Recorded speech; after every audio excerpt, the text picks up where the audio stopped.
Así es. Denise, ¿por qué si la mama es una víscera sin importancia, no es un órgano vital, por qué compromete la vida? ¿Por qué la gente muere o se cree que muere de cáncer de mama? Pues fíjate que hay algo que se le llama conflicto de diagnóstico.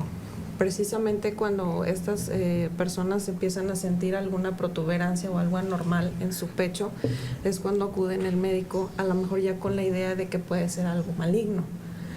En el momento que reciben lo que tanto tememos de tienes un cáncer avanzado, etapa 4, viene lo que sigue, las mismas consultantes, fíjate que me han dicho, dejé de escuchar todo lo demás, mis tratamientos. Inmediatamente pensé en mis hijos, me voy a morir, ¿qué va a pasar? Entonces, después de eso es que se derivan, como te acabo de decir, un conflicto de diagnóstico, pero vienen más miedos.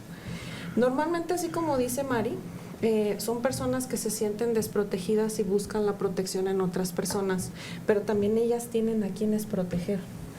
Entonces, en el momento en el que reciben ese diagnóstico, pues inmediatamente es mis hijos, ¿qué va a pasar? Estoy sola. Sí, y como tienen esa estructura mental, ellos, el sufrimiento de ellos en la infancia fue que no fueron protegidos. Ajá. Realmente ponen mucha atención en sentirse protegidos, porque no quieren volver a revivir ese conflicto de desprotección. Y lo están reviviendo. Y eso lo que hace es que vivan la desprotección con más intensidad. A lo mejor Mari sí fue protegida y para ella no es tan importante, o ella sabe que se puede proteger sola. Pero si tú o yo no vivimos esa protección, sufrimos por ello, vamos a ir por la vida caminando de alguna manera no queriendo volver a sentirnos de esa manera. Así es. Entonces cuando les dan el diagnóstico, bien dices, se desencadena. Empieza otra cosa, empieza por ejemplo lo que le llaman la metástasis, que aquí por ejemplo lo que hacemos pues es analizar conflicto por conflicto precisamente por ese conflicto, o sea, por el conflicto inicial. Que realmente no mueren las personas de cáncer de seno. No, realmente no, o sea, finalmente te das cuenta que las personas cuando empiezan con algo terminan de neumonía. Entonces, se complica porque aparece neumonía o cáncer de pulmón. Porque es finalmente lo que me quita la vida. Entonces, empiezan con una serie de conflictos. Al ratito se empiezan a preocupar por el tema de tenía unos ahorros, pero las estoy invirtiendo en mis medicamentos. Entonces empiezo con temas del riñón por la falta de liquidez.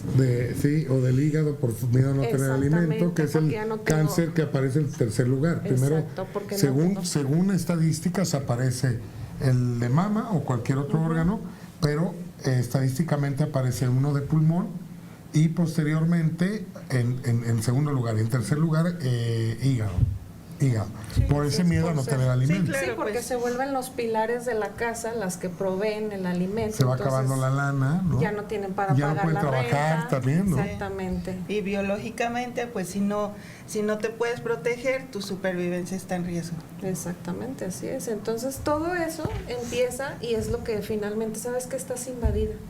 Y todos los miedos que en algún momento lo pensé cuando todo comenzó, pues se vuelven realidad por esa situación. Entonces, creo que ahorita lo que dices, por ejemplo, de lo que me decías al inicio, pues todas podemos vivir sin un seno, ¿no? Si a lo mejor pudiéramos comprender. Sí, yéndonos dramáticamente al inicio, ¿no? O sea, realmente el seno es una víscera sin importancia, no compromete la vida.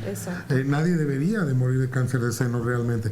Lo que pasa es que empiezan con ese conflicto de diagnóstico. Cuando les dicen tienes cáncer, se asustan, empiezan a tener miedo a morir, se empiezan a multiplicar los alvéolos pulmonares o puede haber neumonía, o bien empieza a hacerse más grande, a multiplicarse las células hepáticas y puede haber cáncer de hígado. Y eso sí, como son hígados vitales, eso sí podría comprometer la vida. Entonces realmente se complica por el miedo que da el diagnóstico. Exactamente, así es.